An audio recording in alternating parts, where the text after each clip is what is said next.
movie. There in Wilkinson County, a chupacabra was reported killing animals.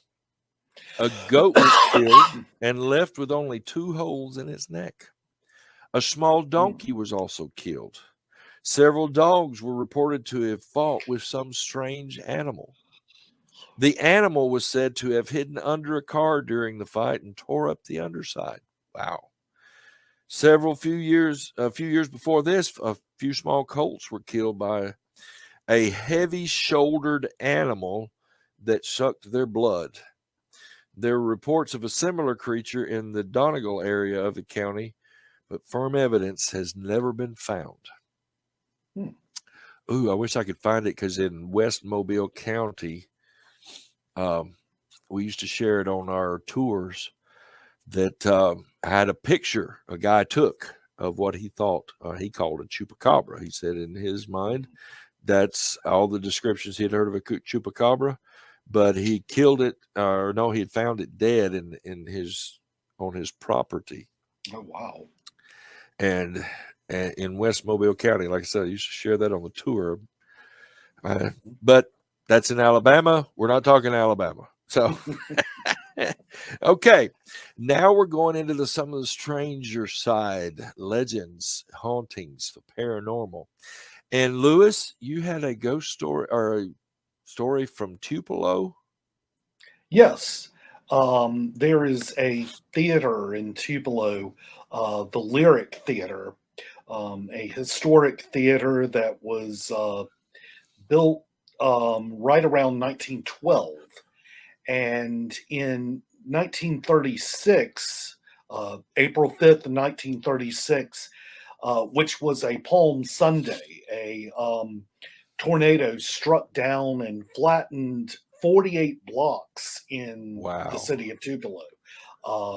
And scientists looking at this have estimated that it would have been a category 5 tornado on the Fujita scale. Wow. And so as they began pulling people out of the wreckage, they set up a temporary hospital and morgue within this theater.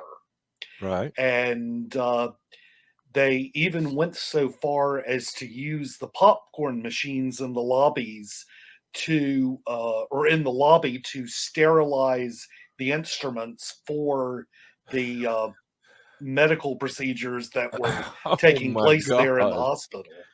So the popcorn machine. Right. Oh God, that's so MacGyvering.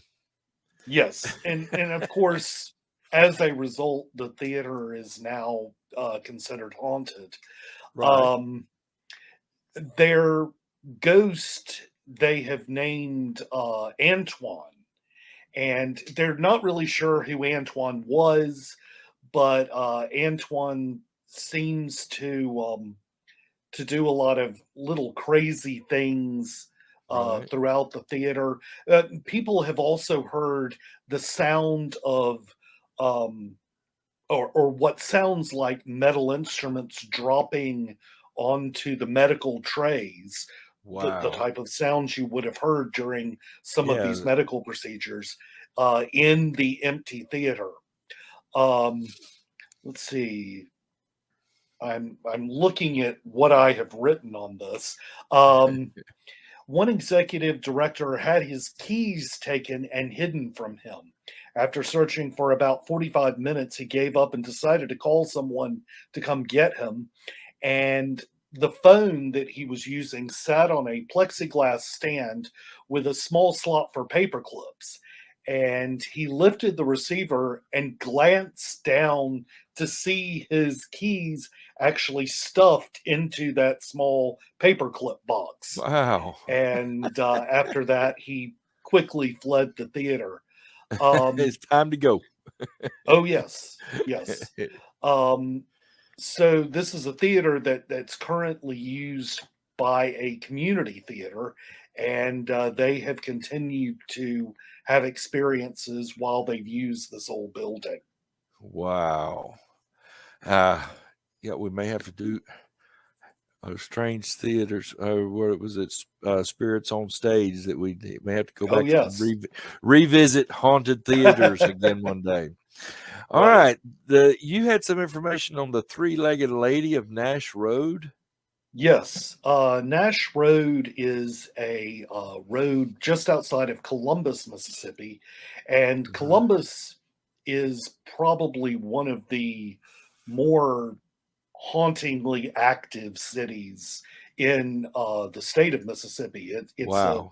a very old city, and there are lots of historic homes there. And just Now, outside is go Nash ahead. Road. Go ahead. Oh, okay. I was going to ask, isn't there an Air Force base at Columbus? I believe so. Yeah, this is like in There's the extreme northeastern part of the state. I always thought Columbus was located more central. Um, You got me curious now. but I would have to jump onto Wikipedia and look it up. Hold on. Yeah, I'm Um, looking at it now. Um, well, the reason I mention that is because, yeah, it's south of, well, it's just east of Starkville, which is south of Tupelo. mhm. So it is not too far north. I've only been to And Columbus it, once. it's It's due west of Birmingham, okay, and but it's I north of think Meridian. yes, Meridian is Okay, about middle of the state on the okay, far eastern yeah, side. I grew up Midwestern Tennessee was kind of like a second home for us, okay, and so I grew up traveling Highway 45 all of my life. okay. Um, and I could have swore there was an Air Force base in Columbus. Maybe they shut it down. I don't know. Hmm. But anyway, go ahead. I'm sorry. The But three-legged lady. Nash Road is just a country road outside of Columbus, and it has earned the nickname Three Legged Lady Road. There are two stories that possibly explain the encounters of these people who go out there at night, and they experience this woman who apparently has three legs. In one story, uh, this woman was a victim of satanic worshipers Uh-huh. who took her out in the woods and cut her body up as part of a sacrifice, and um, the spirit in that version of the story is actually this young lady's mother. Uh-huh. And the only part of her daughter she was able to locate was one of her legs. And so she continues to traipse up and down the road, dragging this Eh, leg that belonged to her daughter. that's kind of Um, morbid. oh, yes, quite. Um, but in the other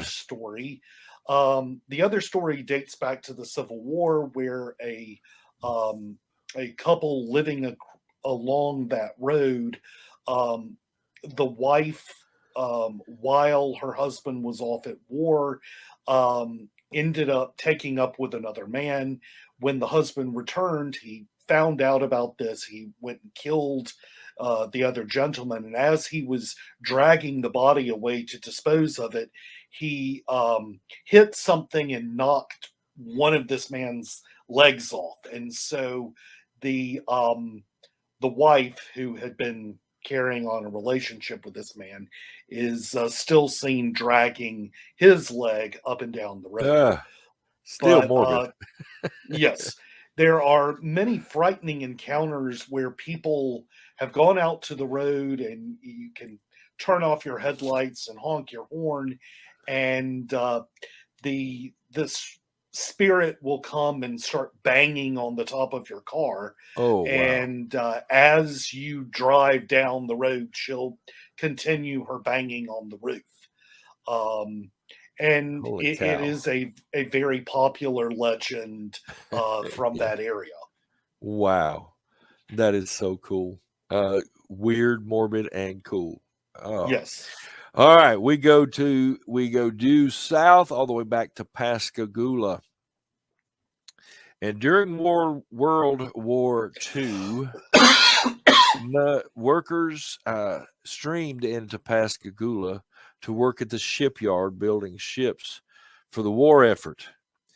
And a burglar happened upon the scene, and they called him the Phantom Barber of Pascagoula.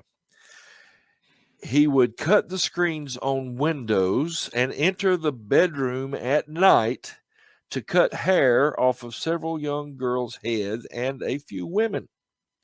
One had her brand new perm ruined by the culprit. And a German immigrant and possibly Nazi sympathizer was arrested for the crimes after a couple was attacked in their home with an iron pipe. Now, he is said to have had a disagreement with his victim, and human hair was found in his house. The reason they think it was him is because the parents of one of that couple that got attacked, I don't remember if it was the man or the woman, the father was the judge who had sentenced this man on an earlier petty theft claim. So could this have been a Nazi saboteur? Because what happened, the story of the Phantom Barber got so prevalent in Pascagoula that men were staying home from work to protect their families, and the shipyard wasn't producing as many ships. So the thought was his Nazi sympathizer was going around cutting women's hair in the middle of the night and scaring them so bad that the men were staying home from work and not building the ships for the war effort. But did they even catch the real Phantom Barber? Because soon after the attack stopped, and the world may never know. So, next I want to show you a little video clip of what could possibly be a 162-year-old man. Well, it's almost Halloween, and Walt Grayson has some special Mississippi moments lined up for us over the next couple of weeks here in the 4 o'clock hour. Where to first, Walt? Well, you know, we got haunted houses by the dozens in Mississippi, and we got ghosts everywhere. But this visit is to a cemetery near Lexington to see an unusual grave marker. Not because it's haunted, but to see the dates of birth and death of this guy. Take a look. It's a family cemetery hanging off that last bluff overlooking the Delta in Holmes County at the Howard community. Only it didn't overlook anything for a long time because it was so overgrown. Couldn't even see the graves, much less anything beyond it. Until one day, the descendants of the people buried here decided to clean off the weeds and the brush to reveal the headstones again. Well, this was the last grave they got to. Allen Green. Nobody knew him. According to the headstone, he died in 1932. But then they got to looking and saw that his birth date was 1770. 1770 to 1932 would have made him 162 years old when he died. Obviously, some mislabeling of the birth date. They must have meant 1870. But let your imagination run away with you. Born before the American Revolution, before the Civil War, the First World War, Second World War. But here I am measuring time by the tragedies. I would imagine Mr. Green would have much rather measured it in all those birthdays and freshness of spring mornings and summer sweet corn and frosty winter mornings by the fireplace with a hot cup of coffee. Same as he would have measured his life if he had been born in 1870 and only lived to be 62. Same as we ought to be measuring our lives by listing off the magic moments that only living gives us. And I got some other oddities in cemetery. So, was he really 162-year-old when he died? Or was the carver of that having a little fun? Was supposedly born in 1870. Actually, if you want to go look that up, to me, if you look at that gravestone marker, it looks like the 1770 was put sometime later. It didn't have the same style. It looked more freehand than actual true carving. Yeah. So it's just a unique headstone, 1770 to 1932. Well, some of you have heard of the Bell Witch story out of Tennessee. There's the Bell Witch Cave, there's the Bell Witch House, and there's a lot involved in that story. But what most people have never heard is that it has a Mississippi sequel. The story of Betsy Bell, her father John, and the Bell Witch is one of the most documented hauntings in American history. It's said that Andrew Jackson even made an appearance during this time to check out the Bell Witch. According to legend, it began in 1817 when the Bell family was visited by an evil entity which became known as the Bell Witch. The witch focused its malevolent energy on Betsy and John, tormenting them for years to come. Over time, she revealed that she was opposed to Betsy's engagement. The Bell Witch also had a strong desire to end John's life.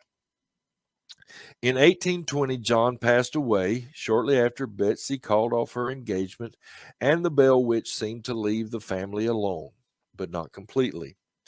Many believe Betsy was cursed, a notion that seems to be confirmed by a life full of grief and tragedy. In addition to losing 4 children at young ages, her husband became an invalid after suffering a stroke. Following her death in 1848, Betsy Bell moved from Tennessee to Yalobusha County in Mississippi. In 1888, she passed away and was buried in the remotely located Long Branch Cemetery near Water Valley, where she remains to this day. Where'd I put that? Yeah.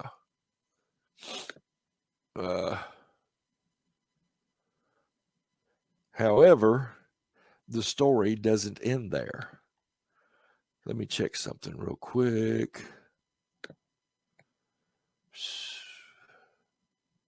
Come on. I thought I had, yes. Yep, let me get that one. This is the place she was buried.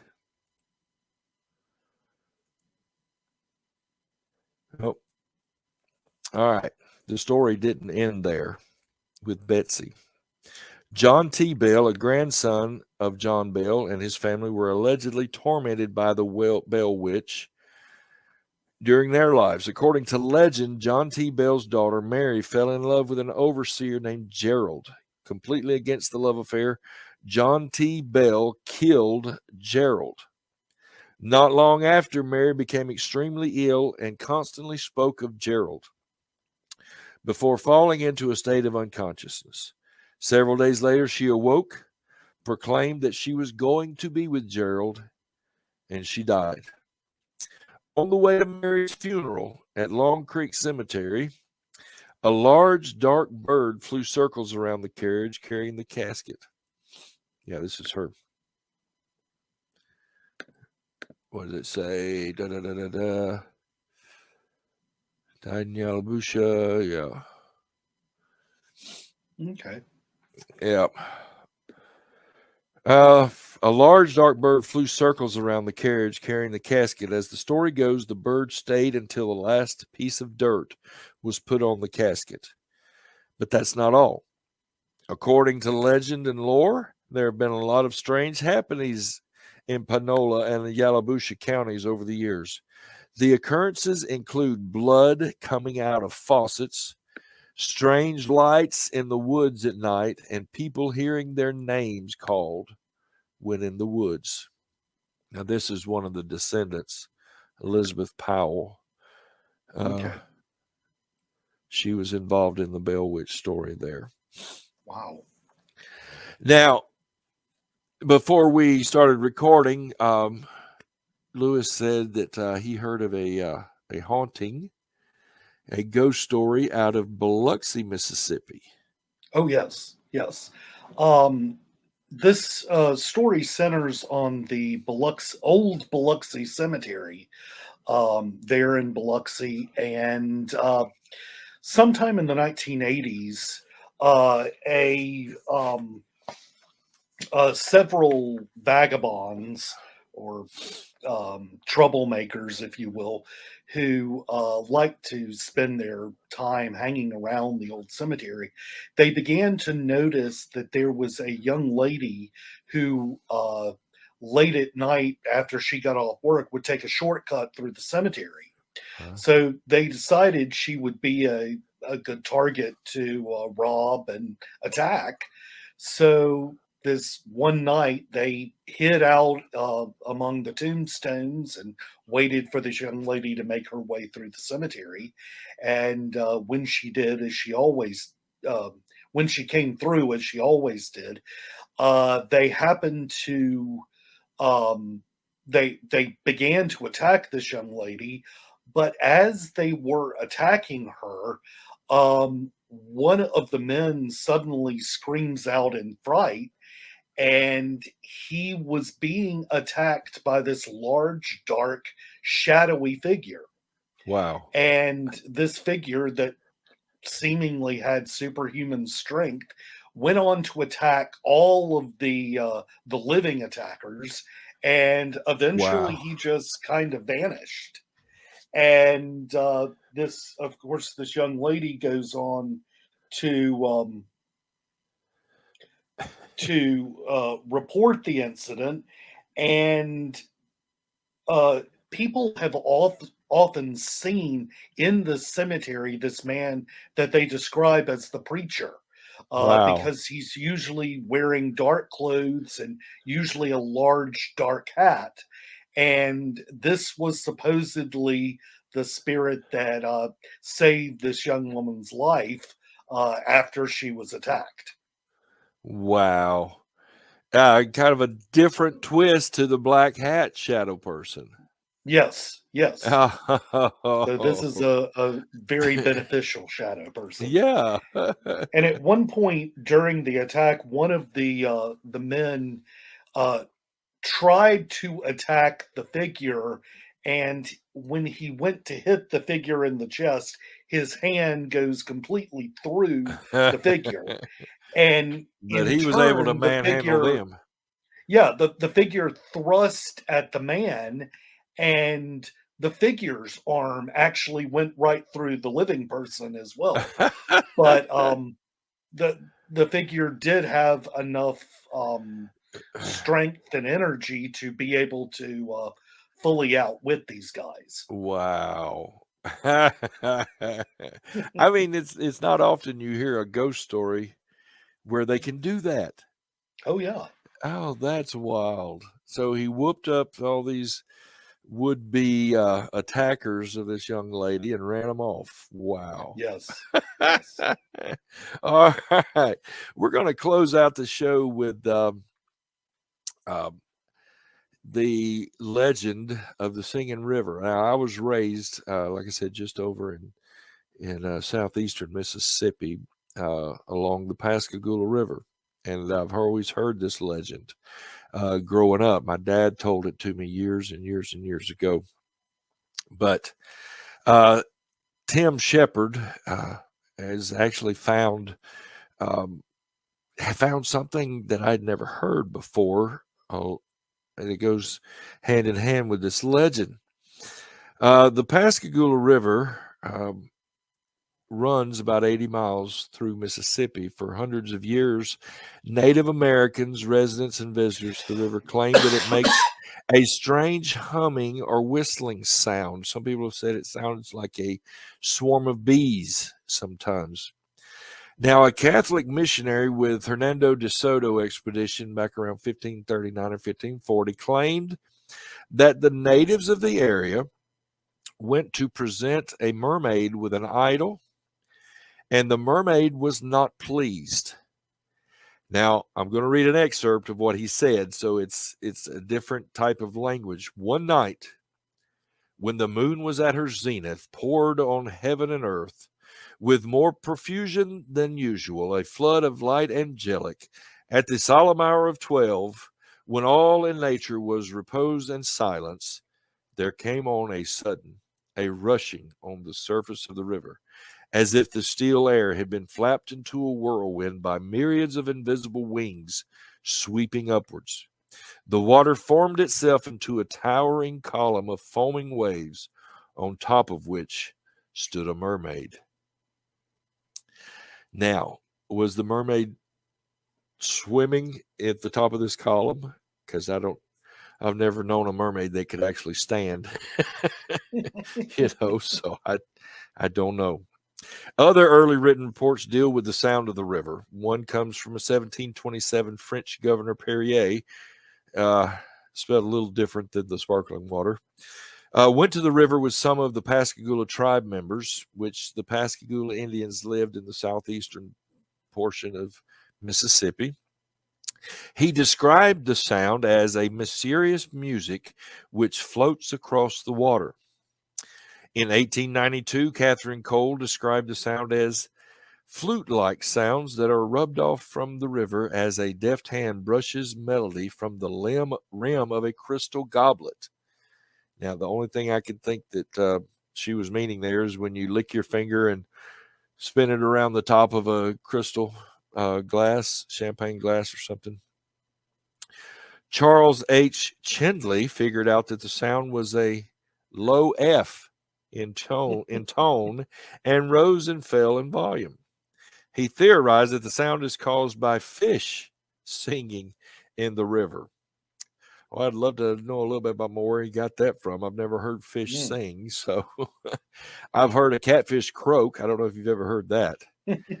When you catch a catfish, sometimes you'll sit there and see them, their jaws working back and forth, and there's a little croaking sound comes from down inside of them. Now, the legend that this sound supposedly comes from is the Pascagoula Indians and the Biloxi Indians were at odds. Now, the Biloxi Indians, further on down the coast, were a larger, more war-type tribe. And the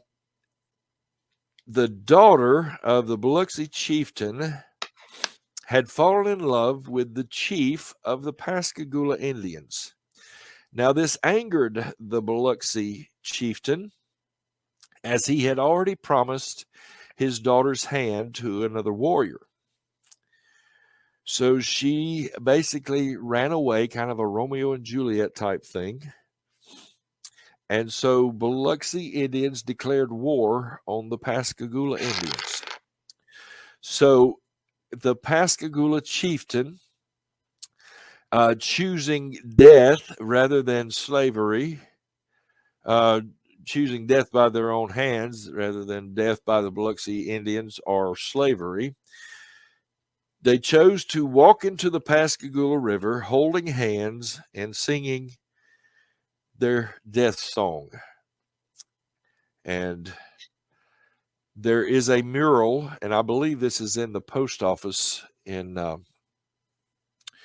Pascagoula, with all the Pascagoula Indians walking into the river to end their lives, and they all drowned. And they say that since then you can hear this death song being sung at certain times when they allow you to hear it. And so I've never heard it. I'm not sure where they walked into the river or when. There's no timeline given. And I would love to know, especially a location, but none is given. And even though I said we wouldn't talk about this, it is kind of ironic. I just thought about this, that the Pascagoula River is where Charlie Hickson and Calvin Parker were fishing when they were abducted. And they heard some strange things as well. And people have seen strange lights along that river. Now, some claim that the Pascagoula tribe still lives beneath the waters as mermaid-like creatures. going back to the first part of the story. They have been known to lead men and women alike to drown in the waters they occupied. Well, Lewis, we've gone over some strange stuff for Mississippi. Any closing thoughts? Well, Mississippi has always been a point of contention with me in my research, being that there aren't as many haunted places as I would like that have really been publicized.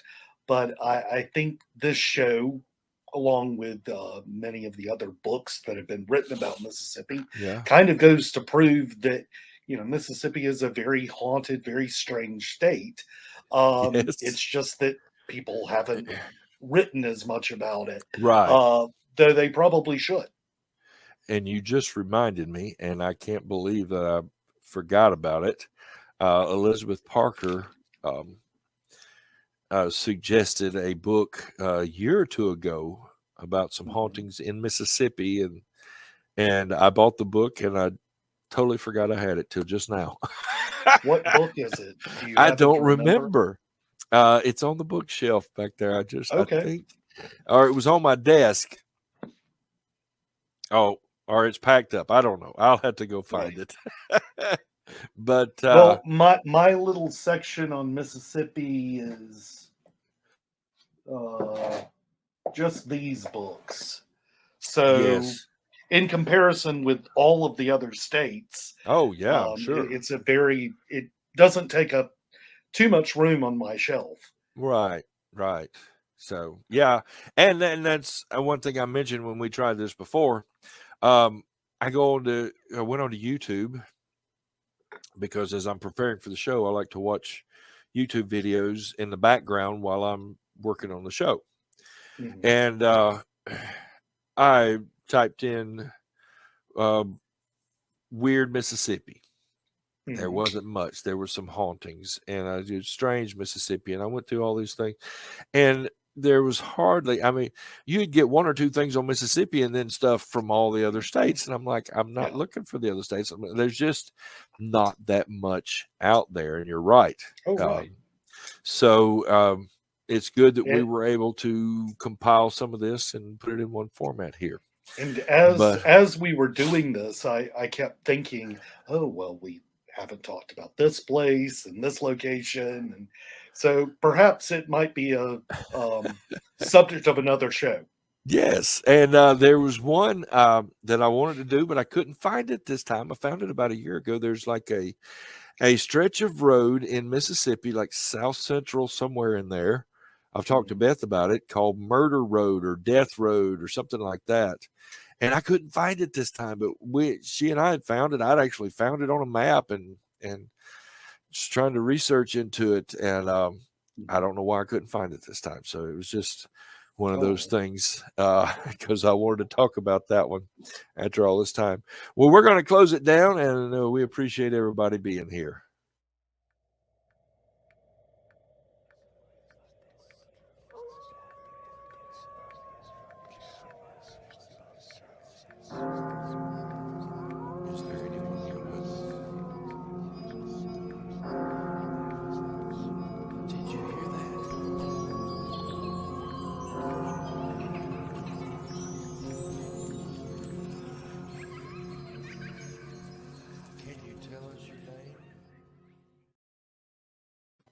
Again, thank you for being one of the watchers. We will see you next trip. Thank you, Lewis. Awesome as usual. We appreciate you being here. 2 weeks. I think we're going to do the Wisconsin death trip. That's what I've been wanting to do for a while. And some strange things happened in Wisconsin once upon a time, and we're going to talk about it in 2 weeks. All right. Stay safe on your strange journeys. Bye-bye.